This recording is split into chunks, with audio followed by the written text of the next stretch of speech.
CATV is proudly presented by Toyota. Did the conditions change today from the first 2 days sort of used to play? I think the rain last night was obviously the covers were on for quite a bit. So for the first time in this match, the new ball just had a little bit in something in it, which is always the case with a new ball. But we didn't find in the first innings there was any sea movement, and just for a short period of time this morning, the ball moved a bit. So that's obviously the covers and the rain overnight.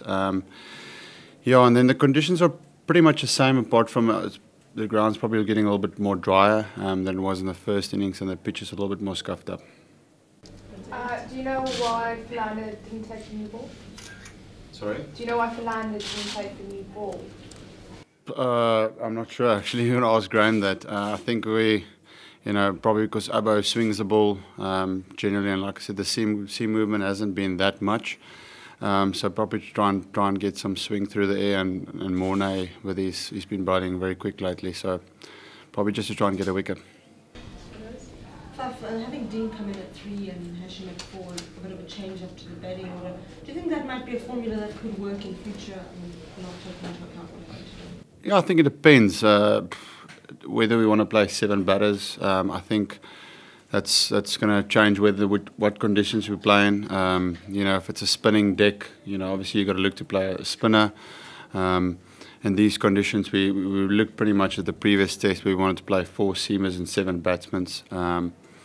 So probably on this conditions, it's 7 batters is the way to go, and then that's a good combination to have.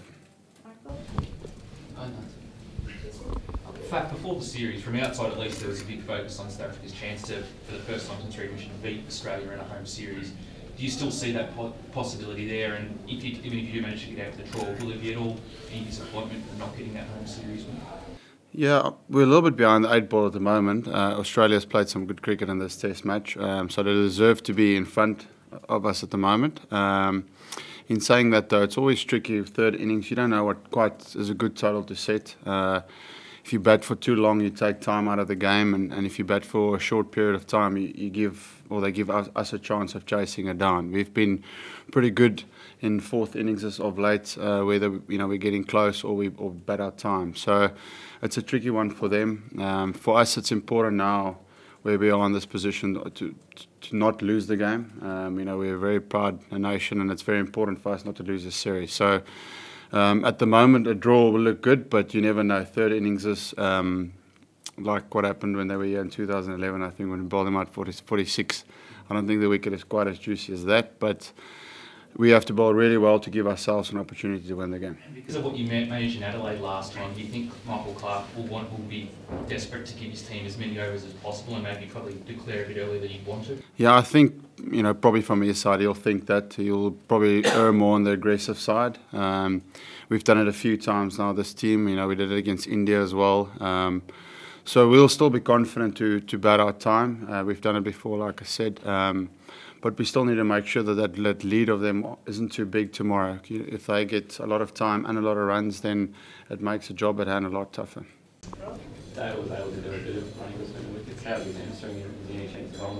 Yeah, that was a nice little warm-up for his hamstring. I think the physio is doing a fitness test on him in the morning just to make sure. Obviously bowling is it's quite hard on the body, on the legs, so I think he'll run through a proper fitness test and see where he is. Obviously, we need him. He's a great bowler, #1 bowler in the world. But also, if we can get the ball to reverse a little bit, then Widal is the best bowler in that conditions. And there were 2 moments in that second session when the Australian team pretty unhappy. One when you went off the ground, and the second when you passed the ball back to Mitch. Can you talk through those and tell us what you can of what they said? Yeah, they're pretty aggressive about that ball. I thought it was just being a nice guy, just picking the ball up, saving their legs for being in the field. But they all run like a pack of dogs around you when you get close to that ball. Whatever. That's probably the way they play their cricket. For me, it's nothing. I always pick the ball up, but that doesn't mean anything. But I see they don't like it. And the other was a toilet break when you.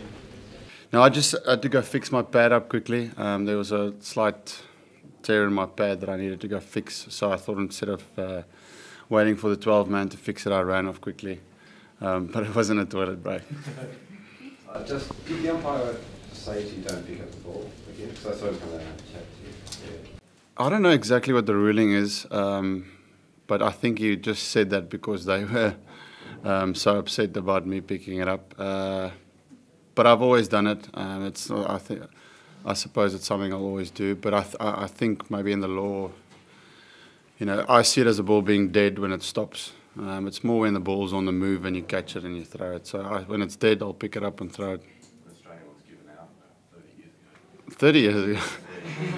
Okay, then I won't do it again. Thanks for the. Yeah, just on the reverse, obviously you guys got the ball to reverse in PE and they didn't.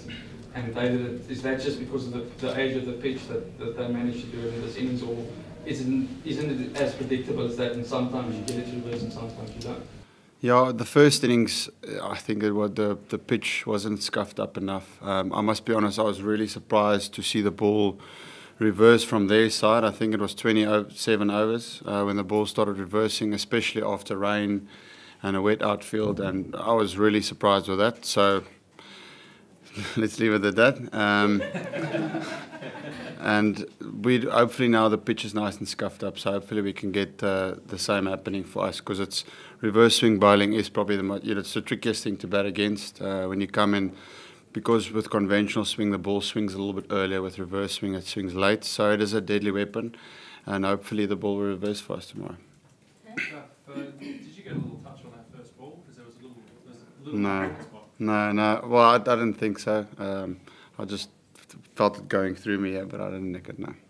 And just on following on from Alfred's question, when you first came in and Ryan was moving the ball around, what did you have in your head about how to survive that? Yeah, reverse swing, it's really tough when you come in, especially, because you're looking to defend the ball pretty late, as you normally do. But with the ball going so late, you sometimes feel like your legs are getting in the way, because it's going so late. So myself and AB just said we want to make sure our movements are nice and small, and we want to be hitting the ball as late as possible. But it was tough, but we managed to get through that. And then when the ball gets a little bit older, it gets a bit softer. So the ball still reverses, but it doesn't go as quickly when it's still hard. And if you can get it to reverse while the ball is hard, that's the most trickiest. You set yourself up again, you looked different to the other batsmen in the zone. Can you tell us, or speak us through what you put yourself into a different zone in terms of just staying calm despite everything going on? Yeah, I just look at it, what does the team need from me? The team needs for me to be solid. If it means to bat for 2 days, I take that physical, whatever it brings to me, I take that out. I just every time ask myself, what does the team need from me now, and that's to bat time. So I just try and dig out as many balls as possible, and however long it takes. I was a little bit disappointed with myself the way I got out today, doing all the hard work and then pushing at one that I probably should have left alone. But lesson learned from that. I think it's important for us as batters. Second innings, if we get into a position where we need to save the test match, we need to, it's not always easy completely changing your game and just being very solid and being defensive, but it's what the team needs, so you need to adapt your game. Having batted in a few different positions now, do you find you having to change your approach more often than you'd like? I think as a batter, you always like consistency where you bat, but in saying that, number 6 is a position that I've batted a few times in, so I'm used to it. Obviously, for this particular match, we felt that the combinations had to change a little bit because Dean is, he's a top order batter, and I'm a little bit more accustomed to batting at number 6. So it's the best team for the current moment, for the current game. But like the first 2 games, I had to get used to number 4. So it's a new role for me in terms of the national team, but I've done it before.